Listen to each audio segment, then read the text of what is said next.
Здравствуйте, друзья! У нас проходит марафон «Нарисуй свое лето». Мы с группой художников раз в несколько дней даем вам задание, темы для того, чтобы вы нарисовали свое лето. Также вы можете рисовать и по моему уроку, но это дополнительно. Мы хотим видеть именно ваше лето в любых материалах. Итак, сегодня я нарисую для вас маленький скетч. Это лодка из основного урока. Основной урок у меня выглядит примерно так. Если вы хотите, можете присоединиться к моей группе ВКонтакте ВК Донат и на Патреоне, и нарисовать вместе со мной уже полноценный урок. Ну, а этот урок я нарисую для вас сегодня, напоминаю, в рамках марафона «Нарисуй свое лето», который проходит ВКонтакте. Там вы можете скачать референс, я ссылку на это мероприятие дам. Либо также этот марафон проходит в запрещенной сети. Также вы можете найти там референс, либо постучаться ко мне в директ и попросить, чтобы я вам выслала референс. У нас будут крутые призы от спонсоров, так что, если вы еще не присоединились, присоединяйтесь, а мы поехали. Друзья, а у кого проблемы с YouTube, я специально для вас залила это видео на YouTube. Я надеюсь, вы найдете ссылку, она будет и ВКонтакте, и в запрещенной сети, и, наверное, здесь на YouTube я тоже эту ссылку выложу.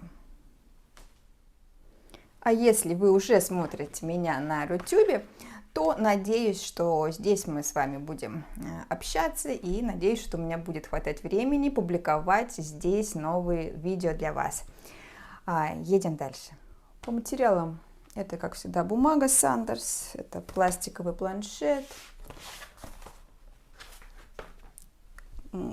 хлопковое полотенце, тряпочка и маскирующая жидкость, белила, мастихин и набор кистей. Это китайские каллиграфические различного диаметра. Это синтетические, две синтетические с тупым и с острым кончиком.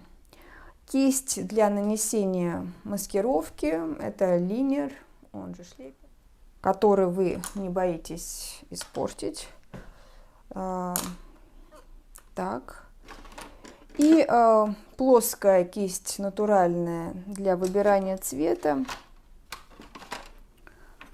Какая-нибудь такая всегда нам пригодится. Так, вроде по цветам все и по материалам. Едем дальше. Итак, я сделала карандашный рисунок. Теперь буду наносить маскирующую жидкость на мачту.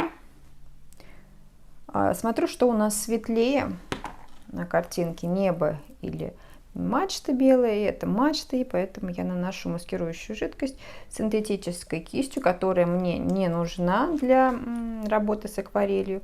Она у меня именно для нанесения маскировки, так как маскировка портит кисти.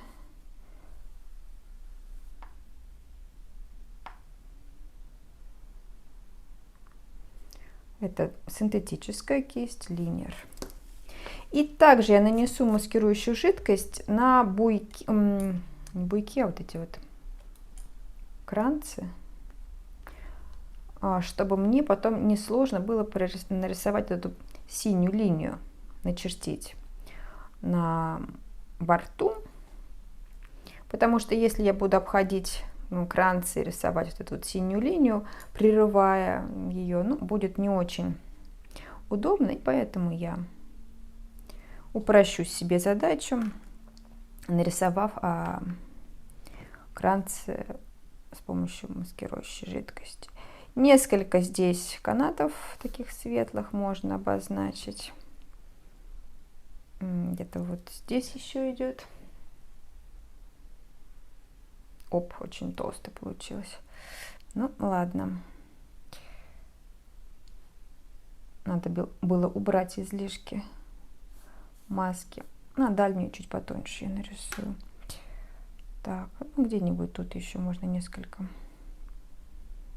дать светлых линий. Так, и теперь я буду ждать, пока маскирующая жидкость высохнет, после чего я положу лист в ванну, в холодную воду на 10 минут. Также, если вам неудобно помещать лист в ванну, вы можете перевернуть, ну, после того, как высохнет маскировка, разумеется, перевернуть лист и смочить его с изнаночной стороны с помощью кисти флейца из козы. Желательно использовать натуральный флейц, так как он лучше вбирает в себя воду. Синтетически, теоретически тоже можно, но просто не так эффективно.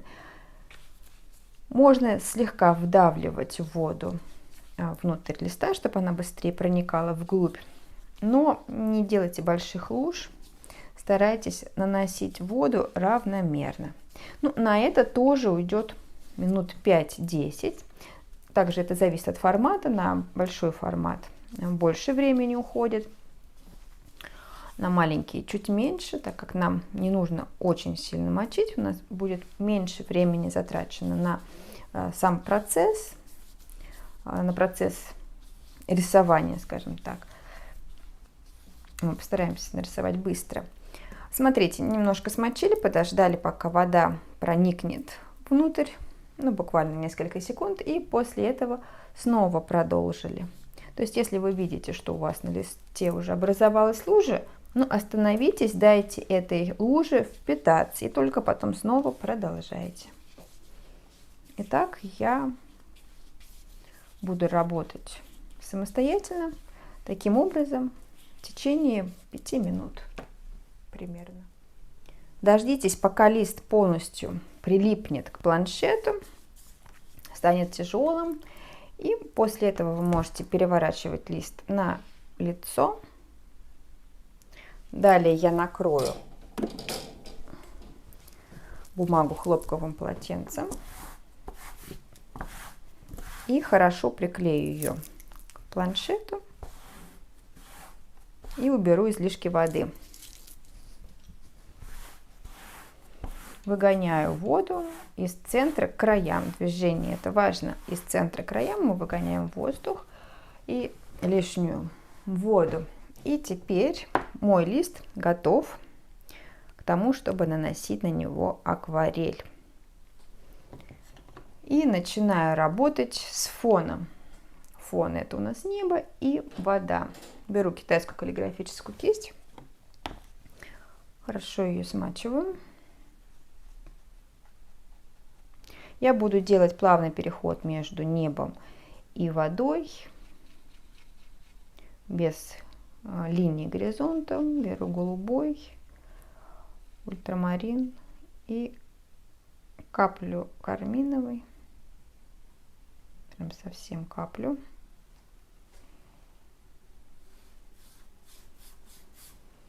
Если хотите, можете сделать понасыщеннее. Для этого мы берем больше пигмента.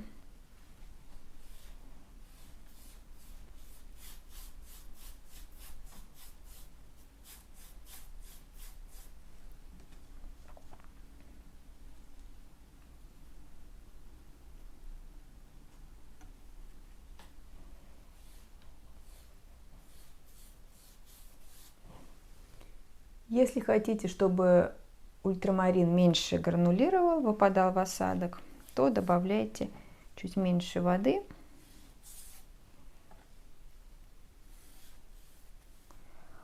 Добавляю больше розового к линии горизонта. Так, в моей руке должна быть тряпочка. Чуть побольше воды, побольше карминовой,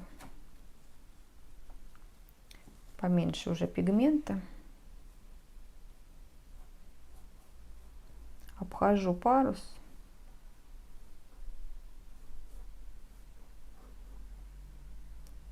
К линии горизонта там какие-то такие фиолетовые облачка. Добавляю немножко изумрудного, ультрамарина и снова перехожу к этому синему. Где-то можно оставить какую-то вот полосочку, говорящую о том, что там возможно горизонт.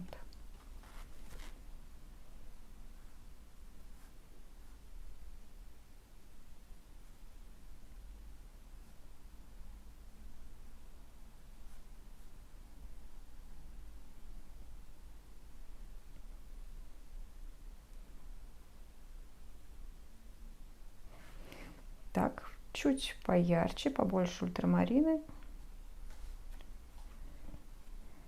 и изумрудного. Мы обходим светлые участки на яхте.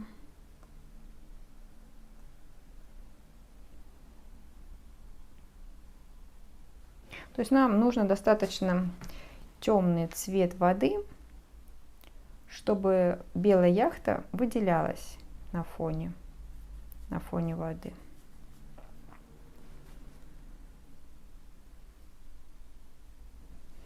И теперь больше изумрудного. Изумрудный и голубой.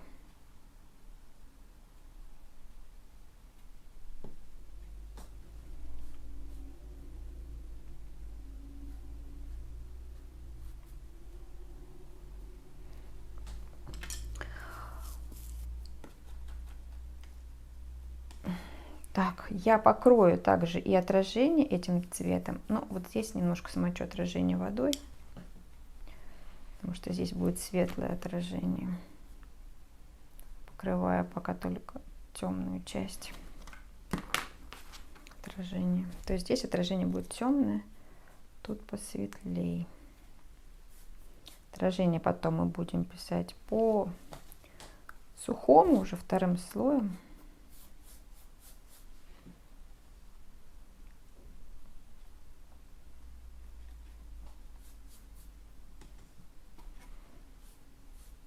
Тоже максимально темный сейчас цвет не делаю, потому что мне нужно будет рисовать еще темные полосы на воде.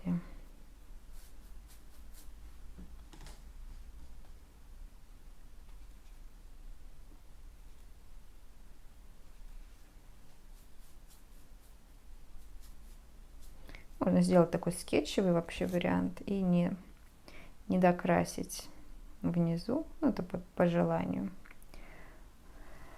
Так, и сейчас немножечко водичка подсохнет, и я нарисую несколько таких темных полос, которые будут имитировать небольшую рябь на воде.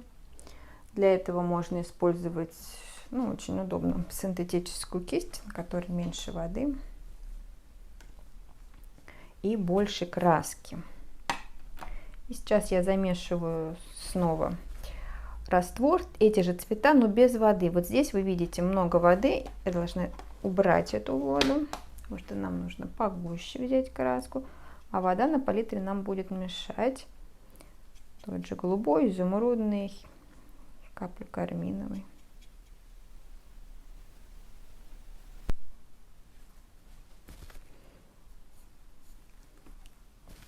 Если сильно растекается, значит еще много воды.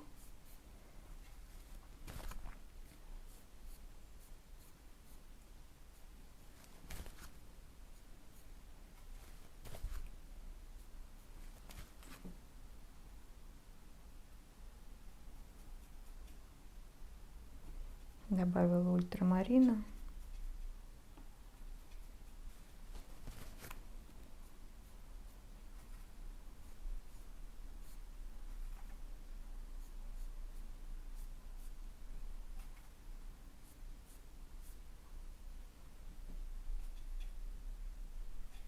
Не делайте очень широкие линии на дальнем плане, как здесь, например.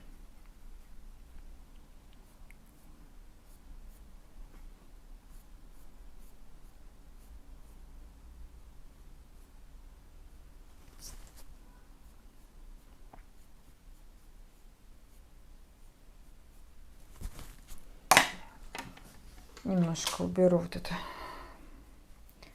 сглажу эти полосочки.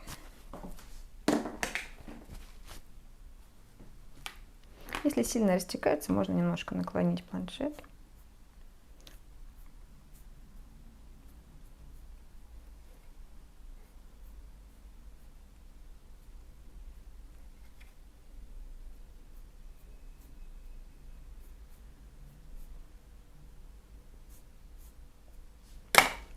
либо причесать вот эти волны.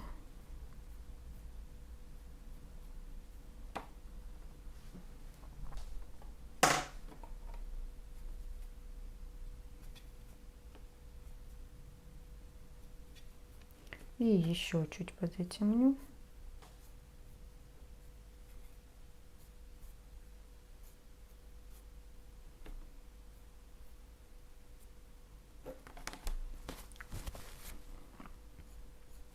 Более тоненькие вот эти вот полосочки, несколько можно на дальнем плане.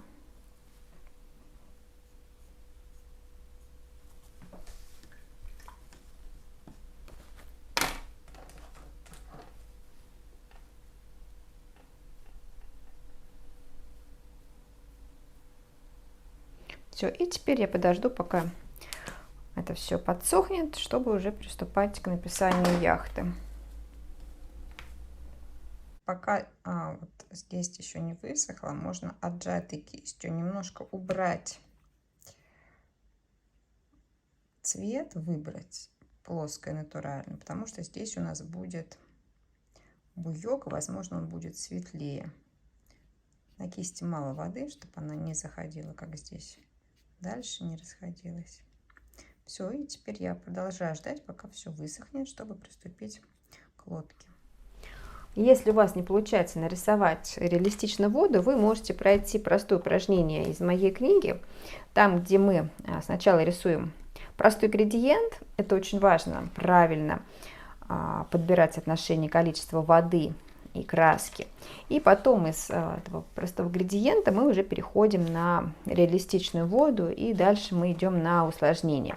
Так вот очень рекомендую. Дальше у нас идут отражения, подводные камни и прочее. Но самое важное — это градиент и показать прозрачность воды. Итак, едем дальше. Ну, пока здесь подсыхает, можно снять маскирующую жидкость. Тут уже практически сухое небо.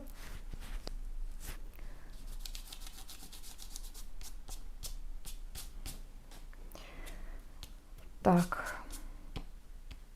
Проверяйте, должно быть, ну, прям сухо, иначе у нас получатся некрасивые такие растекания. Но если мы будем сушить феном, то этот цвет может побледнеть. Поэтому я не рискую использовать фен. И здесь, трогая тыльной стороной ладони бумагу, можно понять, что она у меня еще влажная, и поэтому я боюсь рисовать отражение. Я что могу нарисовать? Я могу нарисовать, наверное, возможно, парус, что-то здесь. Почему я могу рисовать верхнюю часть? Верхнюю часть я буду рисовать с небольшим количеством воды. Например, парус синий. Я буду использовать мало воды, много краски. А здесь, чтобы нарисовать отражение, я буду использовать довольно-таки много воды, и я боюсь, что эта вода будет влиять на вот этот красочный, не совсем высохший слой. И поэтому я не буду рисковать и порисую что-нибудь здесь, в верхней части. Для этого я возьму более удобную кисточку, среднего размера. Пусть это также будет китайская каллиграфическая, может быть обычная круглая белка. Ну, уже не синтетическая, уже натуральная белка. Почему белка? Потому что она более мягкая. И я мешаю голубой, ультрамарин, можно кобальт лазурно-бирюзовый, ну, в принципе, не столь важно. И сейчас нарисую парус. Где-то можно оставлять такие белые непрокрасы, так как у нас скетчевый вариант. Побольше карминовый. Можно добавить индиго, например, в эту же лужицу с ультрамарином. Достаточно густо. Так, чтобы показать нижнюю такую теневую часть. Так, также можно нарисовать козырек и вот это вот окошко. Буду использовать охру.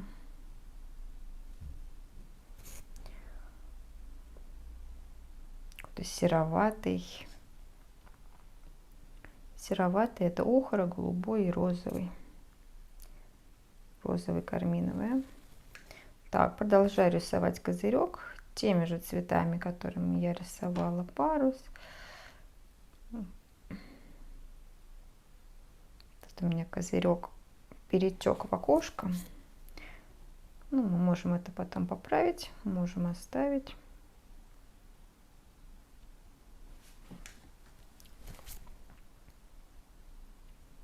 Также где-то можно оставить белое. Потом дам теневую такую часть на козырьке.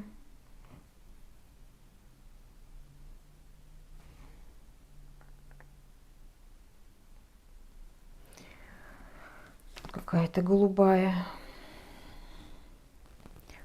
форма. Тоже оставляю белые какие-то точечки, они там есть.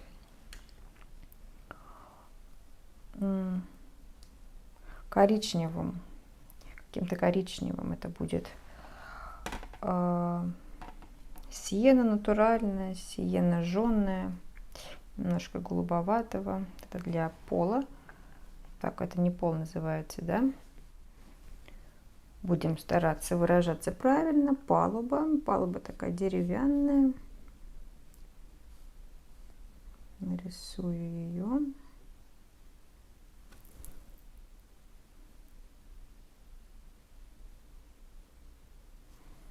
Где-то у меня палуба перетекла вот в эту синюю, я не знаю, что-то такое синее. То есть местами где-то у меня цвета перетекают один в другой, местами они разделены. Нарисую окошки и какие-то декоративные голубые полоски. Буду использовать кобальт бирюзовый и синтетическую кисточку с тупым кончиком.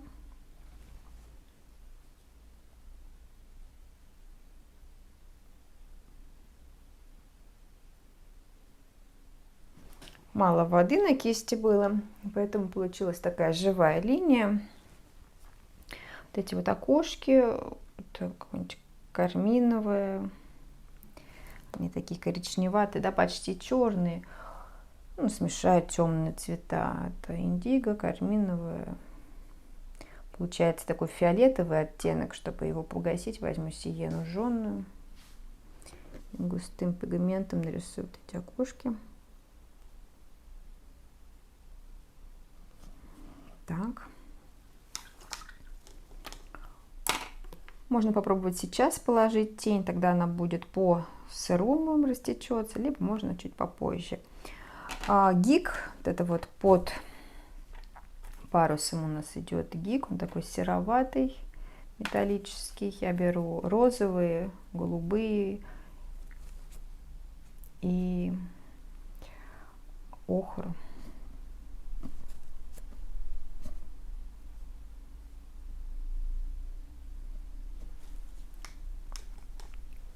И этим же цветом, розовое это карминовое, голубое это вот смесь синих и охрой, я нарисую мачту, особенно теневую часть. Тень у нас с этой стороны.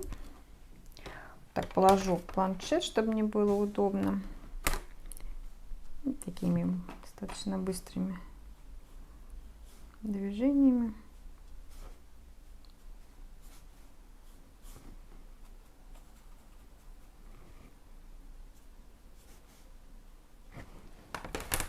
Оставляя белый вот этот краешек. Так, немножко сейчас потрясет. Теперь можно провести вот эту синюю линию с парусом синим. Ультрамарин, голубой или вот кобальт лазурно-голубой. Так. Смотрите, вот эта вот линия, она не будет соединяться здесь с мачтой, она соединится с мачтой выше.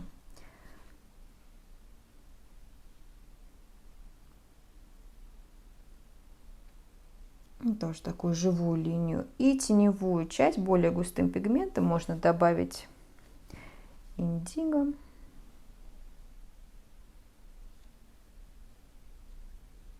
Так, вспоминаем, где у нас теневая часть, немножко не там, с этой стороны солнце, отсюда, справа, Значит, тень, соответственно, слева.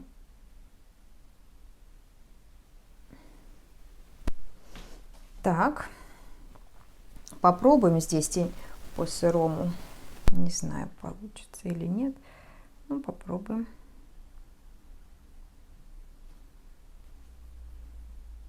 Ну, пускай будет.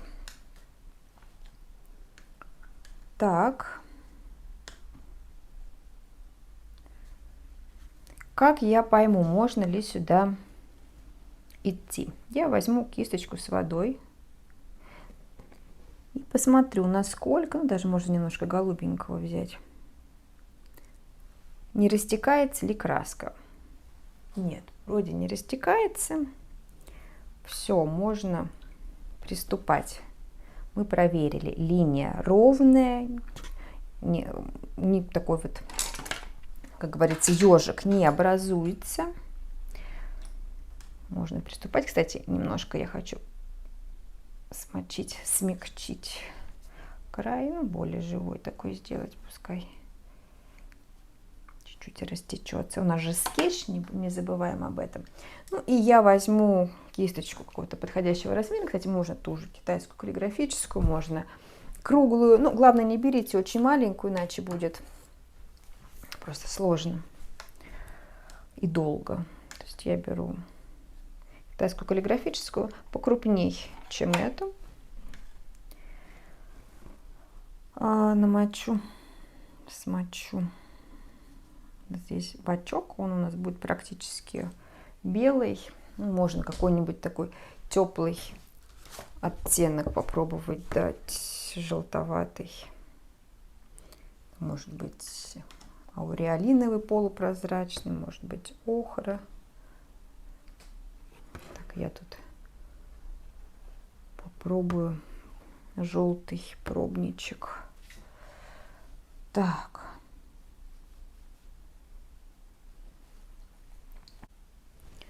Я буду использовать опять 3 цвета. Это какой-то желтый, охра пусть будет, кобальт синий или ультрамарин можно, и ту же розовую, карминовая, для создания голубовато-серого, для создания белого в тени.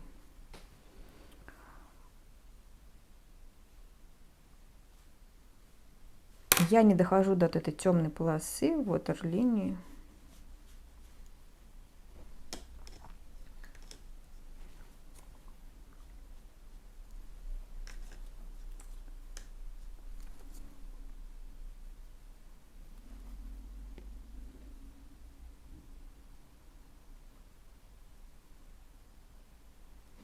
Мне надо затемнить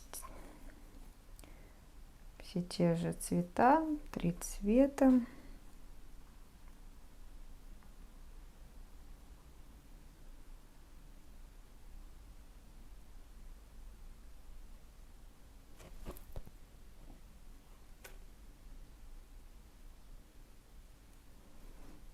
Можно добавить темный, даже изумрудный, потому что тут прям совсем такая темная часть.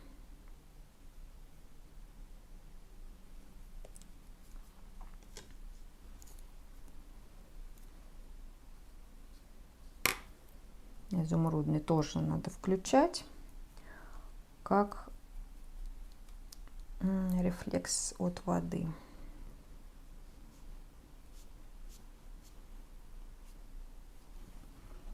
Так, немножко зашла я на свет, отжатой кистью, отжатой. Выберу. Когда я говорю отжатой, я имею в виду кисть смочить и вот так отжать. Это значит отжатая кисть без воды.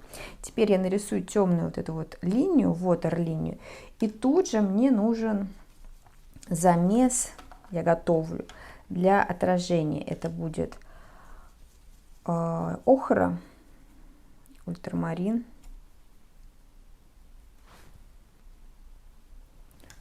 много цвета, или сиена натуральная, например. Такой зеленоватый оттенок. Вот ватерлинию я буду рисовать синтетической кисточкой каплю голубого.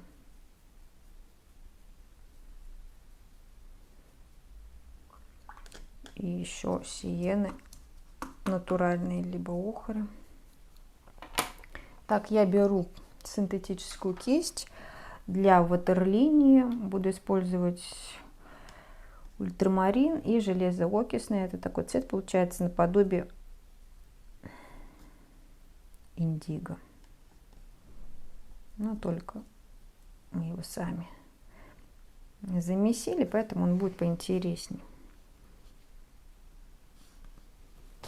Убираю излишки воды, многовато здесь. Не боимся.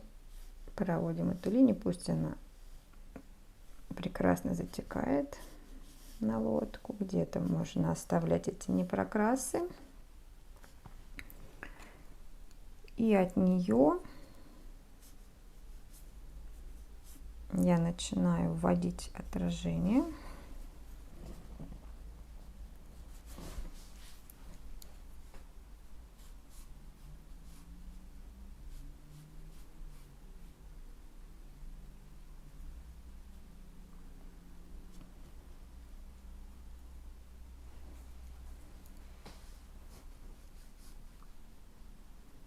Смотрите, чтобы отражение не выходило за края лодки. И вот в это отражение нам тоже нужно нарисовать ватерлинию. Она более такая синяя, ультрамаринистая.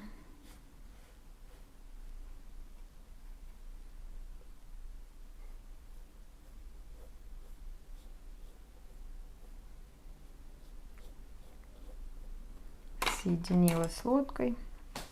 Беру кисточку чуть помельче. Охра и голубая и ультрамарин.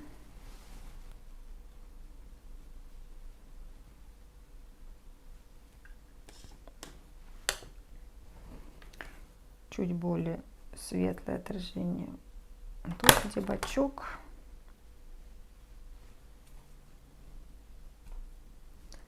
Еще замешиваю цвет. Голубая, охра, ультрамарин.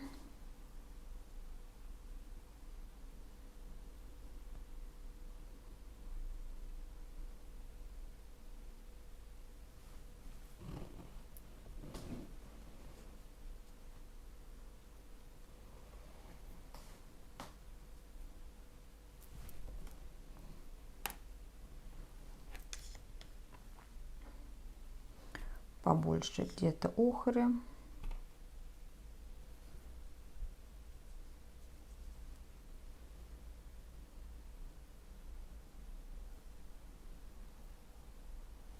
Сделаю небольшой наклон,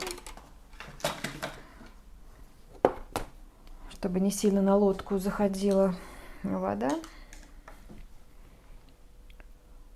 Водичкой сделаю такие соединительные мазки, соединяя лодку с отражением чистой водичкой.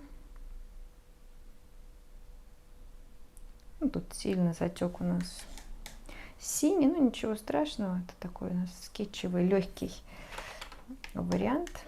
Давайте отражение паруса напишем. Голубой, ультрамарин, ну синие цвета, я буду использовать кобальт лазурный, бирюзовый.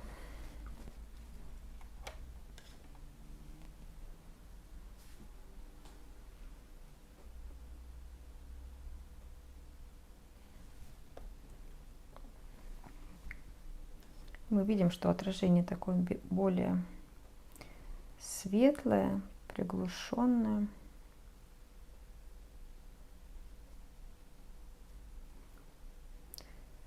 Так, здесь где-то отражение от синего козырька надо пустить.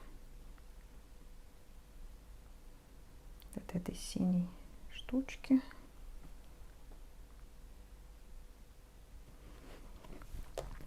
И темное отражение.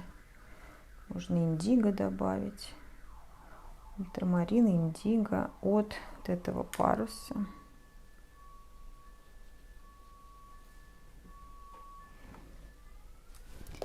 Я его где-то прерываю на темных вот этих полосках.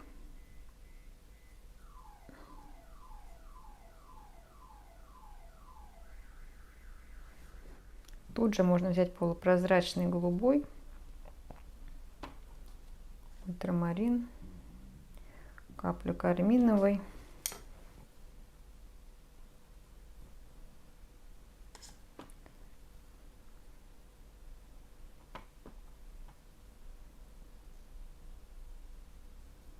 Добавить такой небрежности.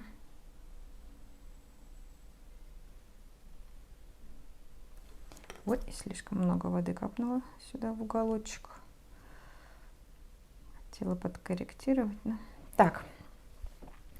И скоро нам нужно будет нарисовать отражение синей полосы и высветлить вот эти вот кранцы. Но их еще нельзя высветлять. Мы можем попробовать вот салфеточкой. Скорее всего, краска снова будет затекать. Мы можем еще пока поработать с отражением, добавляя каких-то темных линий. Например, здесь какая-то будет стойка. Ну, что-нибудь вот такое. И, наверное, сейчас можно на этом отражении нарисовать уже синтетической кисточкой с острым кончиком отражение синей полоски. Вот это отделочной, которой у нас еще на лодке нету. Буду использовать кобальт лазурно-бирюзовый. Можно просто еще кобальт бирюзовый добавить.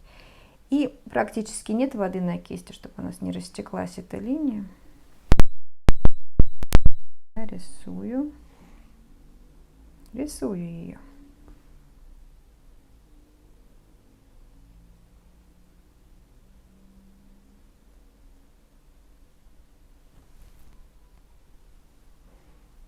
И более темный можно добавить индиго.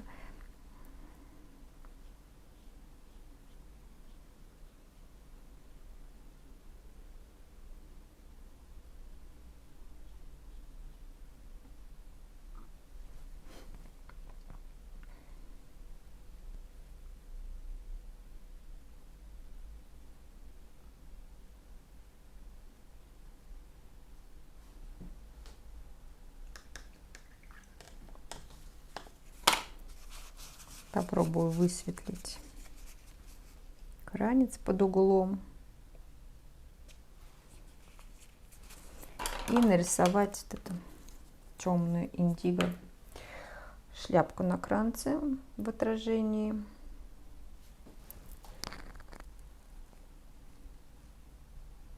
Вообще индиго обычно стараюсь не использовать, но так как это такой скетчевый формат, упрощу себе задачу. Какая-то катушка тоже синяя. Можно будет отразить.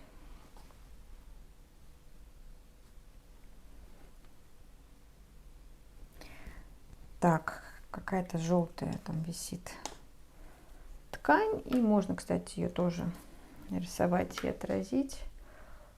Кадмий красный, либо лимонный, ну неважно. Какой-то будет акцент здесь. Так, только определимся, куда мы ее. Вот сюда.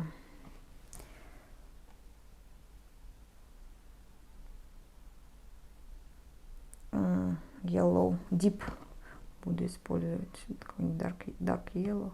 Ну, темный желтый. Нет, не там я нарисовала, надо повыше. Ну, все, значит, здесь где-то будет. Так, тут она на самом деле, она не может быть здесь на борту, она выше.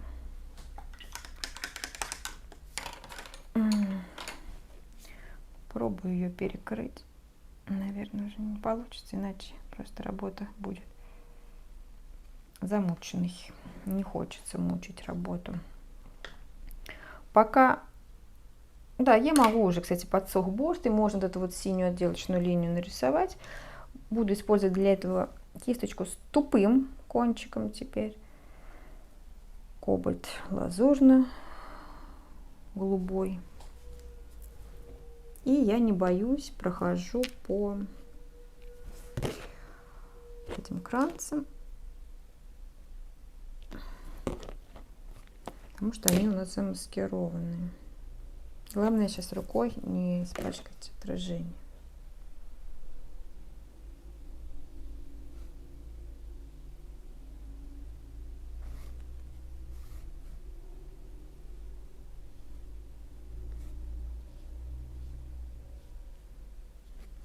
Здесь потемнее. Какой-нибудь ультрамарин, индиго.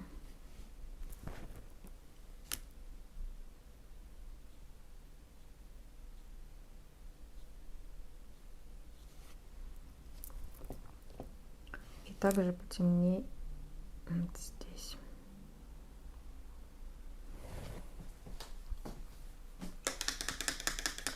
Нужно подснять немножко все-таки по краям. Так, ну и я продолжаю работать над детальками. Опять вот здесь тоже нужно немножко выбрать цвет, потому что здесь у нас освещенная часть, выпуклая. Поэтому этот синий цвет тоже салфеточку аккуратненько подснять. Все, теперь я заполняю работу детальками. Беру такую упругую кисточку с острым кончиком. Можно китайскую каллиграфическую, можно любую другую. Здесь я нарисую такой край борта железо осиянный. Ну, не обязательно. Захотелось тоненькую линию добавить.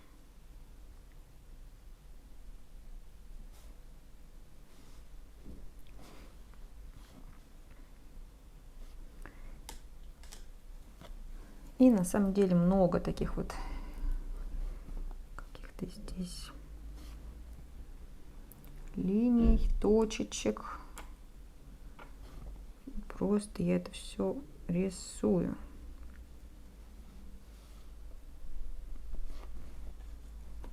Конечно, я не вглядываюсь прям подробно, что там, просто вижу темные какие-то моменты. Там, конечно, еще и другие лодки идут. Есть небольшая путаница, ну как небольшая, большая. Но ничего, где-то мы придумаем. Ну, нам нужно нарисовать вот этот вот леерная стойка.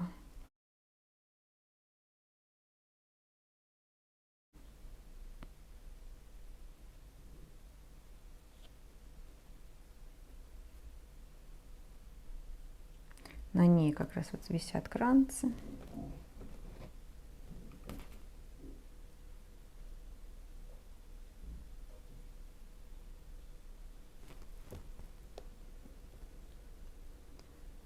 К ней крепится вот этот вот передний парус.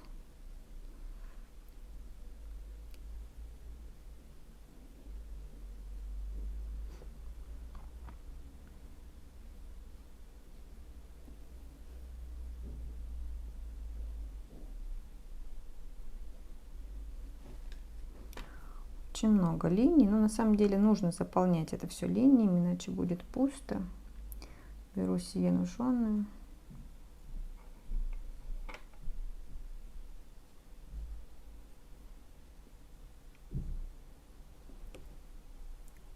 Тут какое-то темное окошко.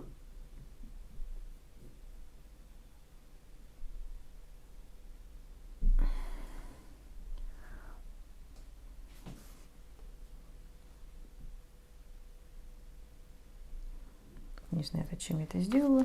Это было лишнее. Хотела показать дальнюю часть вот этого навеса, и зря.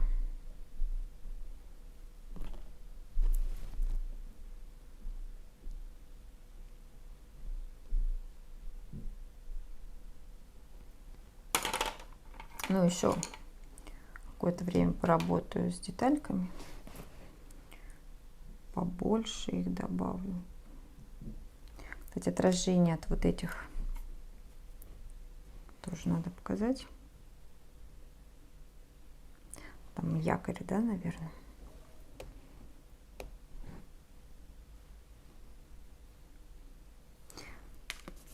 Аккуратненько снимаю маскировку. Мне надо будет еще ее сделать потоньше каким-то макаром. Маскировку у крайницев пока не снимаю.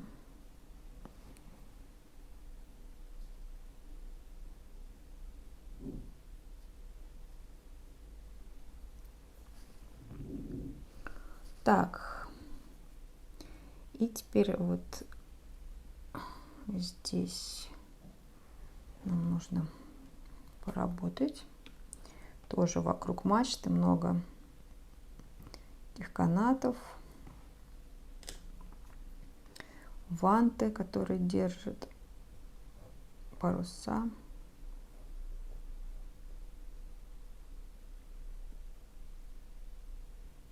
Где-то там что-то лежит, какие-то формы.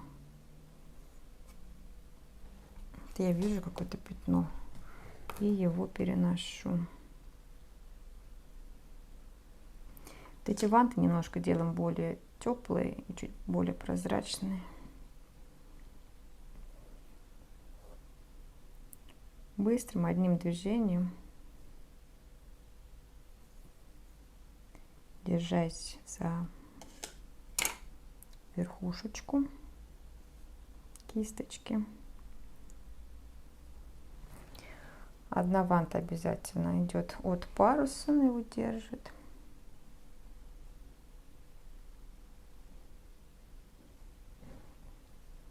Эти ванты крепятся к борту и держат мачту, парус.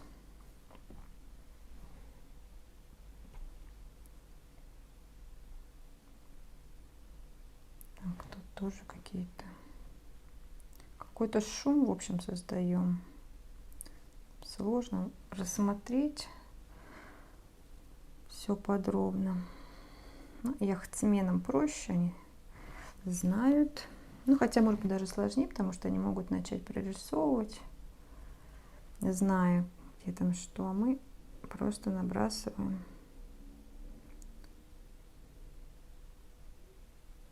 линии, формы.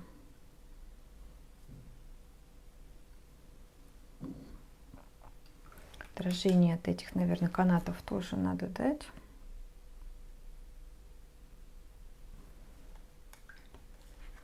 Так, чуть позже мы снимем маскировку отсюда. Пока можно написать название яхты. Кисточка обязательно с острым кончиком, мало воды.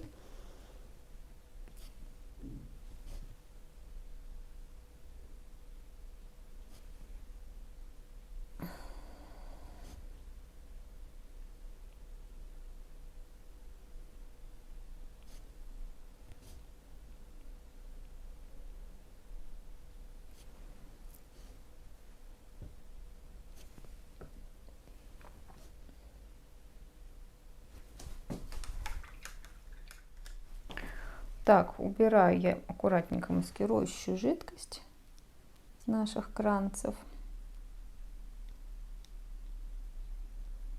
Смотрите, чтобы ничего не размазалось.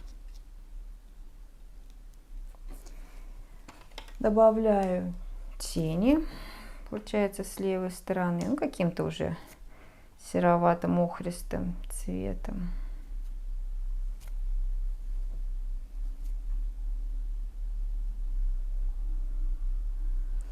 Так, вот эти вот синие шляпки.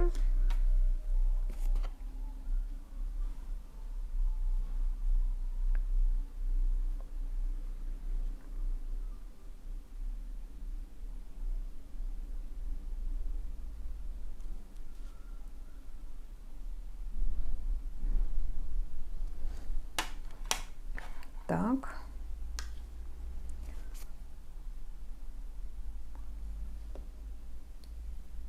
Тени можно еще добавить от них серым.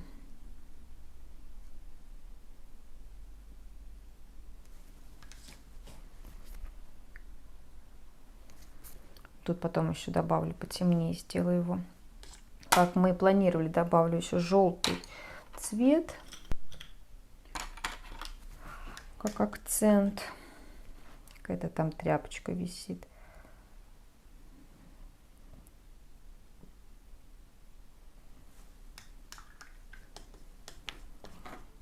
И можно использовать белила.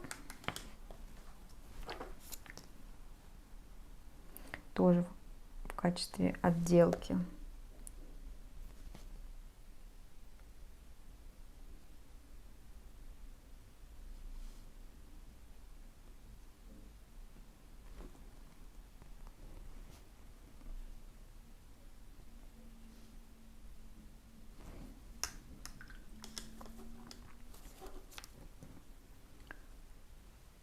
Какие-то еще точечки немножечко.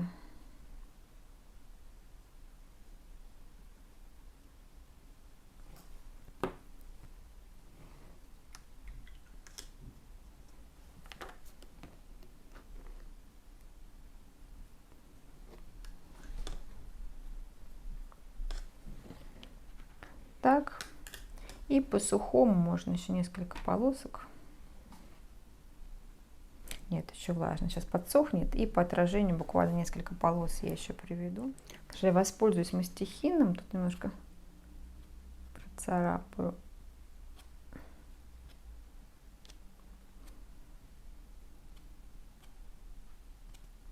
Там, где еще не полностью высохло. И также можно гуашью на воде немножко дать каких-то светлых отражений.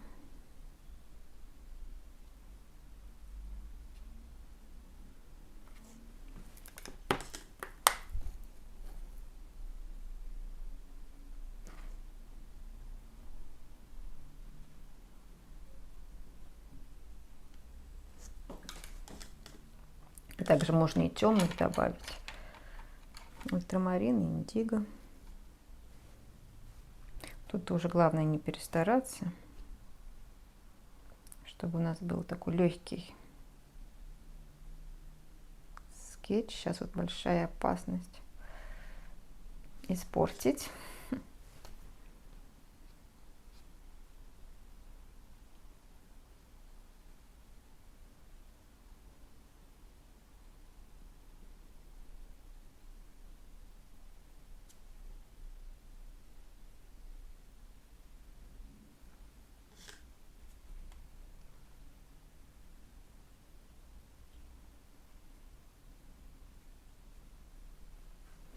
Ну все, будем завершать работу.